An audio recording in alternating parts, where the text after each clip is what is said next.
Until the early 1820s, the workings of the human alimentary canal remained a mystery.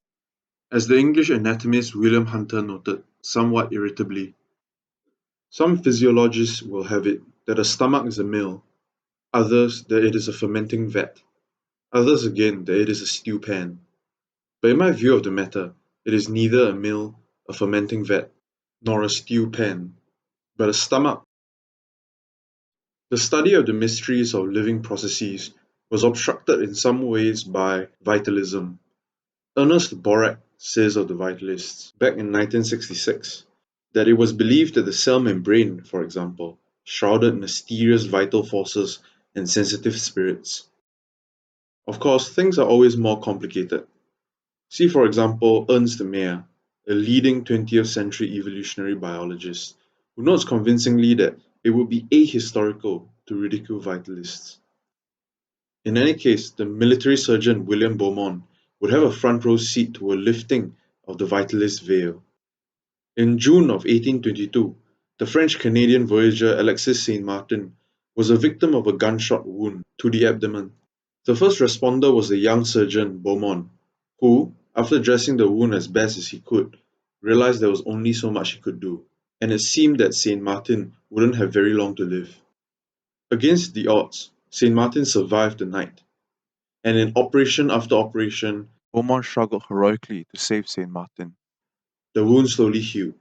After some months, St. Martin was to be sent home, but probably as a result of charity and scientific interest, Beaumont was motivated to take St. Martin into his own home. After all, the gaping wound never sealed.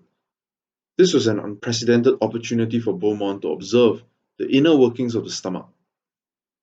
Beaumont was thus able to observe the secretion of juices by the stomach, as it was variously stimulated.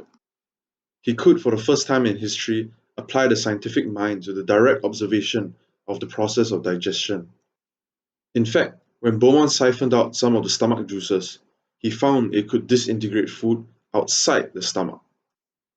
Beaumont's discovery of the powerful capacity of stomach juices to disintegrate food gave life to vitalistic conceptions of digestion, and more importantly, its notion that living processes were almost supernatural. Of course, it would be years later before the first component of the juice was distinguished and named. It would be pepsin, an enzyme which catalyzes the conversion of protein into its component amino acids. To our modern notions of biochemistry, much is owed to both Alexis St Martin but also Dr Beaumont, who had to endure long and lonely years of patient observation and work. Perhaps realizing his worth, St Martin would grow increasingly demanding and difficult to deal with. At one point he even ran away to the Canadian backwoods. Nevertheless, Beaumont was able to prevail upon St Martin to permit him to continue his work, a work which has been the beginning step, culminating in the wonders of biochemistry. Incidentally, St Martin lived to the ripe old age of 78.